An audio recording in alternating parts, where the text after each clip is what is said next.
Today we're going to light a pilot light on that old Hastings unit up there. Super easy, we'll just go through it.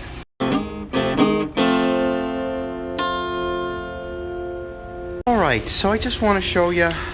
So what you got to do is, if the pilot light is out inside, so typically speaking, if there's not a striker in there or some type of spark plug looking thing, then you're going to have to light a pilot light. That's typically how I look at those things. So you look in there and you can see that there is no spark plug. There is no, igniter is the proper term for it. There's no type of thing that sparks, so it looks like a spark plug or something like that in there. All there is this right here, which is the gas line, and then right here, which is a sensor, right? So this is a sensing. So this is the flame sensor right here, right? So what happens is, when you light that pilot light, you can see that this gas line will come up underneath the flame sensor, and when that pilot light is lit, that flame sensor needs to heat up. You gotta let it heat up for like a minute or so. So what you do is, you come over here, and this is in the off position currently, or sometimes it's in the pilot position currently. So you press that down.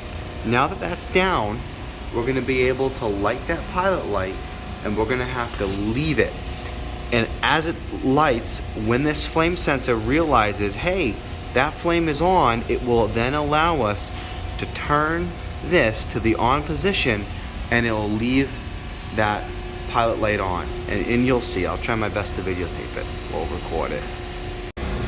Okay, so let's try this. My phone is kind of squished. Hopefully my phone doesn't fly away. So I'm gonna press in that button just like I showed you. Gonna put in a lighter, light that son of a gun. Oh, just like that. So now you can see that that flame sensor is being heated up by that pilot light. Okay. So we're just gonna have to leave it like that we're literally gonna have to sit here for maybe 2 minutes before we can turn that dial or knob or whatever you want to call it to where it needs to go. So we're just going to sit here for a minute or so. Okay, now that's been going for a while. It's a nice blue look now. Been doing it for maybe 30 seconds to a minute or so. Now what we're going to do is we're going to turn this guy. We're going to kind of back off just a little bit, just slowly back off, and then we're going to turn it quick. Turn it quick. You see that? And you got to kind of do it fast because that flame died down. Now you can see that whole thing is heated up. The gas is now on because the actual unit's on. And so what's going to happen is this unit's going to heat up, and then when it reaches a certain temperature, that fan's going to turn on. So, I'm just going to watch it for a minute, make sure that fan turns on, because we never want to walk away when we're dealing with this kind of equipment. We always got to make sure it functions properly. So you can hear and you can see that fan's going. This thing's good to go.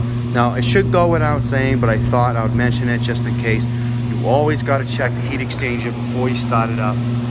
I'm just kind of showing, those little ribbons right there, those are the heat exchangers. So what happens is the flame lights inside those tubes, and it's vented outside via that vent right there. So, that exhaust vent. So what we're going to do is we're just going to look, and we're just going to kind of go through. Okay, just make sure there's no cracks on the weld, no excessive rust buildup or anything like that. And you can obviously hit it from underneath as well. Just be as thorough as you can. And then if you have a combustible leak detector, you can stand to use that or whatever. Just make sure that there's no cracks or nothing. We don't want any carbon monoxide getting in the store, causing issues. Anyway, that's how you do it today.